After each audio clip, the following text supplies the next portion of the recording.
आज गई थी मैं अपने मामा को। तो हेलो एवरीवन, गुड मॉर्निंग। कैसे हो आप सब लोग। तो गाइज़ मैं और अंशिका निकल चुके थे अपने सुहावने सफ़र की ओर। और आज का मौसम भी बड़ा कैंट हो रखा था। और उसके बाद हम पहुंच गए थे रिखाण गांव में, जहां पर हमें पहुंचते ही मिला था मेरे मामा का लड़का। और ये देखो कैसे छुप रहा था, क्योंकि यहाँ पर बजरी ले जा रहा था, इनका घर बन रहा है इसलिए। और उसके बाद गाइज़ हम यहाँ पर पहुँच चुके थे, सबसे हमने मिलन कर लिया था, जो कि मैं रिकॉर्ड नहीं कर पाई। उसके बाद यहाँ पर मेरी मौसी की लड़की बना रही थी रोटी, क्योंकि आज था मेरी मौसी के पोते की राइस सेरेमनी। और उसके बाद गाइज़ यहाँ पर हमने खूब सारी बातें की। उसके बाद मेरी मौसी की और भी बेटियाँ मिली, जो कि मैं उनको ले नहीं पाई। उसके बाद गाइज़ यहाँ से हम निकल गए थे अपनी नानी के घर में। तो मेरी मौसी का मायका भी उधर है और ससुराल भी उधर है, तो उसके हम इस वजह से हमारा दोनों से मिलना हो गया। तो उसके बाद नानी के घर चले गए थे हम।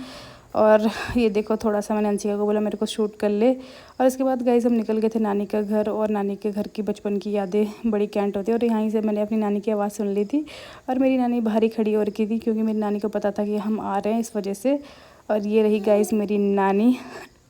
और नानी बेचारी हमारा इंतज़ार कर रही थी कब से कि तुम कब आओगे, क्योंकि हमने काफ़ी टाइम हमने वहाँ भी लगा लिया था, हम बैठे हुए थे उधर भी। और ये रहा मेरा भाई, और पीछे थे मामा जी, और ये है मेरी भाभी, मतलब मेरे छोटे वाले मामा की बहू, और उनका पोता हो रखा है। तो और ये वो था। उसके बाद हम चले गए थे जहाँ पर मामा जी का घर बन रहा था।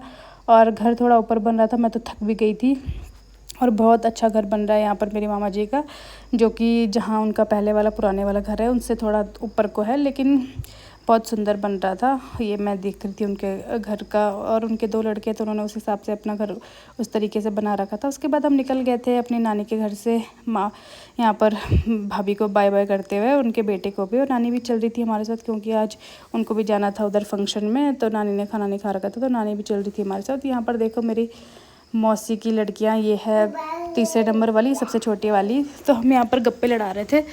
और गाइज़ यहाँ पर लोग भी आ रखे थे, गांव के लोग आ रहे थे, जा रहे थे, खाना खा रहे थे।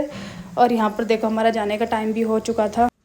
और यहाँ पर सारे लोग बैठे हुए थे, इनको कर रहे थे हम बाय बाय। और नानी की हमारा इंतज़ार कर रही थी कब हम जाएं, फिर नानी चलेगी घर। यहाँ पर मौसी रख रही थी हमारे लिए शिमला मिर्च और थोड़े से टमाटर। यहाँ पर देखो नानी कर रही थी मुझे बहुत सारा प्यार, और कह रही थी आराम से जाना, गाड़ी ध्यान से चलाना, क्योंकि शाम हो गई थी, तो इस वजह से नानी को डर लग रहा था। तो कह रही थी आराम से जाना, ध्यान से जाना। और उसके बाद यहाँ पर मैंने धीरे धीरे करके सबके पैर छुए, क्योंकि सारे लोग मेरे से बड़े थे। ये है मौसी की सबसे बड़ी वाली बेटी, जो पहले अभी ब्लॉग में नहीं आई थी। और ये है मेरी मौसी जी, जिनके पोते की, इससे मैं आपको पहले मिलवा चुकी हूँ। उनकी सबसे छोटी वाली बेटी, हाथ में जो पोता है, उनकी आज राइस सेरेमनी थी। और यहाँ पर ये उनका लड़का था। और इसके बाद हम करने लगे थे यहाँ पर सबको बाय बाय। और थोड़ा बुरा भी लग रहा था, क्योंकि मन नहीं था जाने का। बहुत टाइम बाद आई थी अपने मामा को, बहुत अच्छा लग रहा था सबसे मिलकर। उसके बाद आ गए थे हम भैया के घर में। और यहाँ पर मौसा हमारे लिए लेके आ गए थे थोड़े से बादाम, क्योंकि हमने